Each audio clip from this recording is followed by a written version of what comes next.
C'est bon? Ah, il faut que je reste le... Préambule. Bon. Ceci est une pure fiction. Les personnes, Jules et moi, et les situations décrites dans la lettre à venir sont purement imaginaires. Toute ressemblance avec des personnes ou événements existants ou ayant existé ne serait que pure coïncidence. La missive commence en version originale. Les craintes, je traduis. Lettre à mon amant du 14 juillet, début des festivités. Cher Jules, I am a fool to have feelings for you. Traduction. Je suis timbrée de t'avoir dans la peau. La version originale s'arrête là. La suite est en français. Je ne suis pas quelqu'un de logique, mais là, je fais fort. Résumé de la situation. Tu es marié, alliance à l'annulaire gauche. Tu n'as plus de sentiments pour elle. Petit rappel, elle, ta femme. Tu as rencontré quelqu'un d'autre, m'informes-tu. Une femme, visiblement, qui te convient. Second rappel, elle, la maîtresse. Tu as de l'affection pour moi et du désir. Dernier rappel, qui suis-je?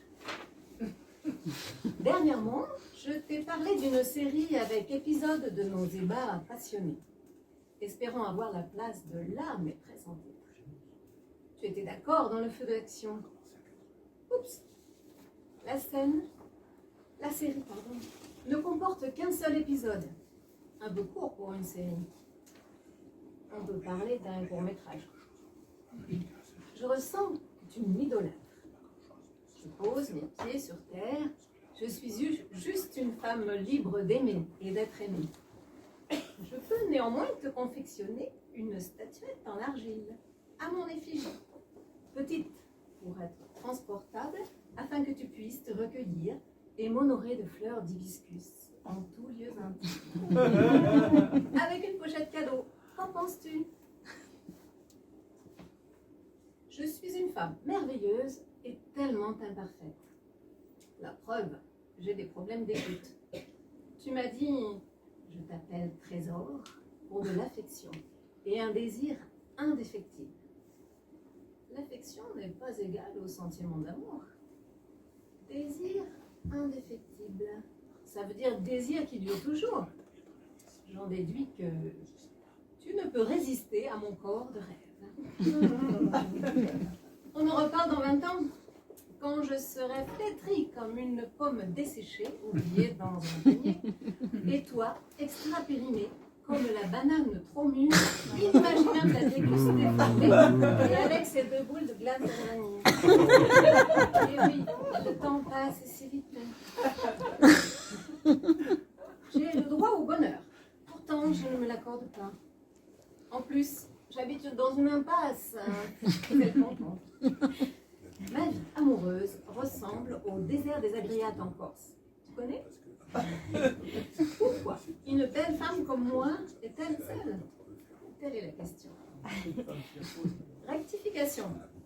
J'ai un compagnon à poil, fidèle, ronronnant d'amour.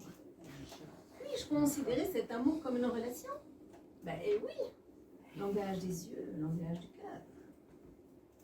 J'ai bien essayé de lui jeter un sort à mon compagnon, poilu, pour qu'il se transforme en bel homme blond aux yeux verts, mais sans résultat.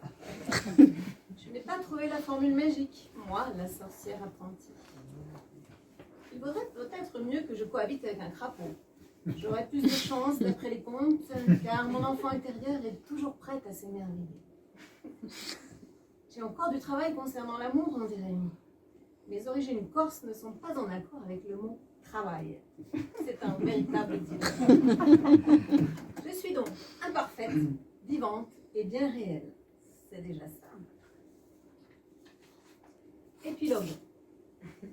Je sais qu'une relation n'a de sens que si elle est partagée. Le sens unique ne fonctionne pas. De plus, tu as de plus grandes jambes que moi, je n'arriverai jamais à te rattraper, surtout à vélo. Julien. Non, Jules. Ton silence est ton ombre au coucher du soleil. Je veux le plein soleil. Alors, Affaire classée. Ciao.